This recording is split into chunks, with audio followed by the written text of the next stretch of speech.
RDC Ibanda Drake Muchibi abiri natongoza za project za municipality zitandikirwa okwombekwa kandi ziri kugenda mu meisho bitwa ikiraha ekyombeko kya Bugarama niko kutabuka ari kugira ngo enyombeka yacho teriyo murembe.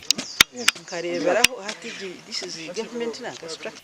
Ekyombeko eky'ebibiri nico kiriyo nikyombekwa company ya Name Engineering Company Limited kumaraho miliyoni z'ukurenga 10 kurwa mu SFG fund. Contractor baba muwado omulimo atukolera omulimo omuki omulungi tuzimbire ekizimbe kirungi. This is 2 classroom block twagala eberenga ya mulembe naye ono byazimbye tetubisimye era twagala kumusinkana tulabe nga project tugidamu tugireviewing wabiriza ho wari okuba ku musinga wayemerera ho gakutunka kandi akana bagira ngo bakitaka batamu kugira ikintu guma twemirira hamba Wakwasire mpatanegi tarebukireho kandi omwanya ogu haberamwe abahereza bonka bitu bakamabe abamuhiro murumo baraganise kwatanisa nawe kukora umurumo gushemerire nga twikirizana nkaba stakeholders kugira meeting na wuru wa kabiri sande kwija ebintu byatatire mu nkora abasekubiteko mu nkora terengo yakora umurumo gurungi munonga.